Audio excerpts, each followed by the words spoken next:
What do I do with the past?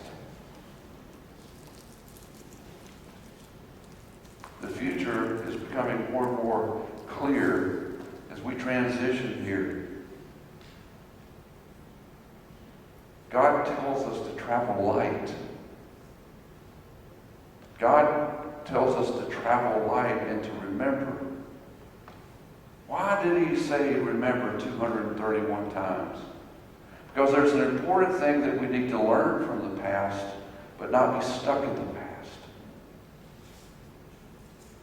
If we don't ever learn from the past, then we'll continue to make mistakes over and over again. Have you been learning anything about aviation as you put the wings on that new plane? Have you learned a thing or two? You have a future because you're going to fly in that thing. Yeah, you hope so. Yeah. I'll go up the second time. The thing about remembrance, it is a powerful driver for the future if we allow it to be. Or it can be a terrible, terrible drag or millstone around our neck if we choose it to be. Let me give you an example. When I was pastoring in Aiken, South Carolina, we had a couple, Larry and Claire West, who moved down from Boston. And they had 8 children. Can anybody guess what faith tradition they had come from? They were Catholic, that's correct. And they were very faithful Catholic. When I met Claire, she had cussed out the priest. She had breast cancer, and it had metastasized, and she was dying. But she didn't want extreme unction to be pronounced. She didn't want last rites to be pronounced over her. And the priest whom she had never met, the first time he met her, he came in to administer last rites. And she let him know how she felt about that. One of my most beloved members, Jim Peterson, who had been a jarhead. Anybody know what form of service that is? Marine. He was a sergeant, and he had served, and he and Larry were friends through the Veterans of Foreign Wars, and they were friends. And Larry was very concerned that Claire had cussed out the priest and sent him on his way, and she was sick. And so Jim said, "Hey, do you mind if my preacher comes to visit Claire in the hospital?" And Larry said, "Great." It became a beautiful friendship. I journeyed with them through Claire's death. They flew me to Boston, to Braintree, where they lived in the suburbs. They had to find a little Methodist church because they were far and few between in the area. But we had her service, her homegoing service up there. And Larry took me on this beautiful tour of Boston Harbor, and all these delis that he and Claire had always loved, and big old piles of pastrami and corned beef, and just, oh. And he was one of those mirror buddies to me who would say, "You got something on your chin."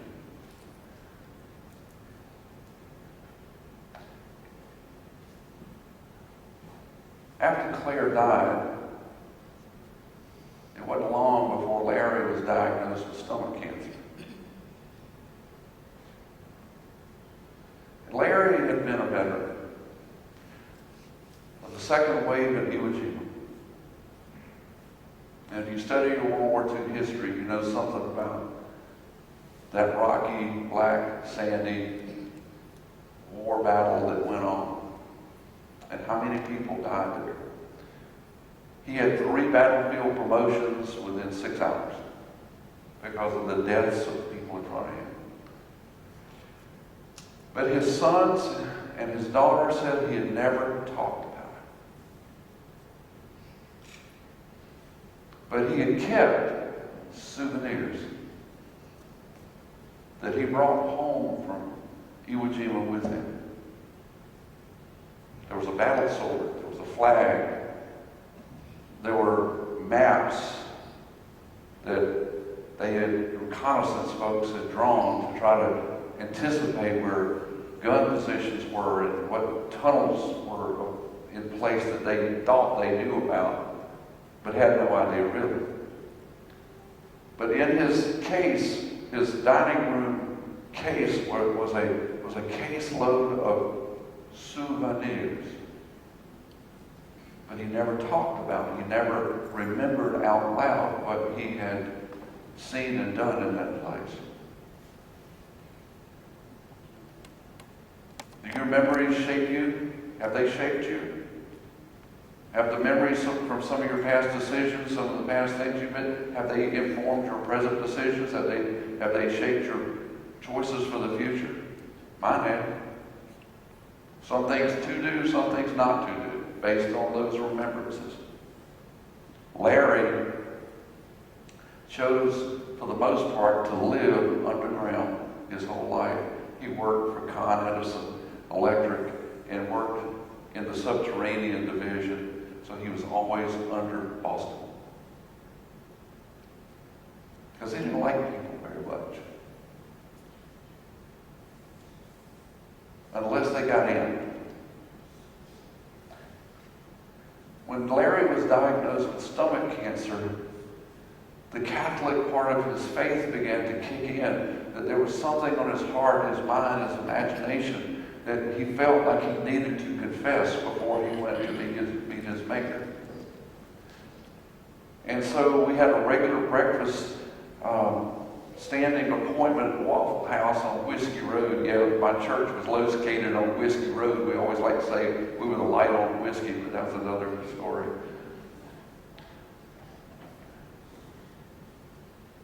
And this one morning at our breakfast, which usually we'd sit and talk about an hour, it lasted almost 3. Because he was remembering.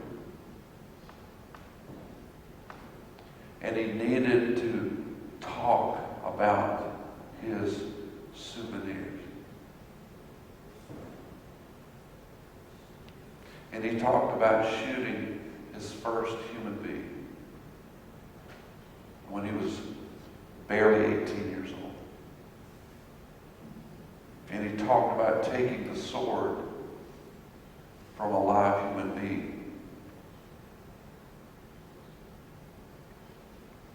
It shaped him. It impacted him. And he lived, even in the wartime things that he did, it changed him. Memory is powerful. When Carla and I went to France in the summer of 2018, these phones that I've shared with you before about my dad keeping his flight diary, and all of his coordinates that he was flying, he flew on D-Day on June 6th, and I was able to get his coordinates. And these are amazing things because I can stand under the sky at the American Cemetery in Normandy and stand under the very sky that he flew over on his bombing runs. And war changed him and it impacted him.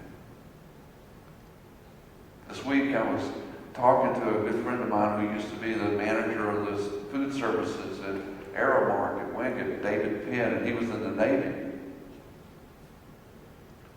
He's got a unique perspective on Memorial Day. He says he feels it lost when he goes to all these Memorial Day services and their flags and their boots and their guns, in stone and all. He said, I stood on the decks of ships where we let our colleagues go into the sea, where there would be no markers, no gravestones, no flowers each year to be placed. Lost only to the memory of the families, and never to be able to visit that spot. Known to God. Sometimes forgotten by us. 231 times. Remember. Remember. When God tells us to remember, Most often of those 231 times, God is telling us, remember the covenant that I've made with you. Remember the sacrifice of bringing you out of slavery that I made for you. Remember that I have chosen you as a people. Remember that there were sacrifices that he had made, and Glenn and I did not coordinate on this, but it's spot on, brother. That the victory that Jesus Christ has made for us to free us eternally. People always tell me, they ask me, said, Harry, you know, are you afraid to die? I'm not. I mean, and the thing is, every one of us are going to live forever. And I wish my Plank Road realtor friends were here, because I'd say, because everybody's going to live forever. It's just location, location, location. And may we have the security of knowing that our place is secure and that we are remembered. As we leave today,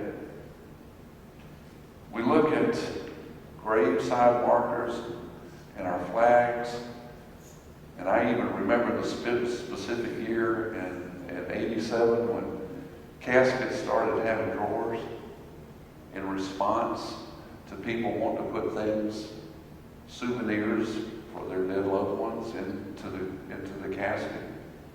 I thought, man, when did we become Egyptian? Stuff to go with you on your journeys.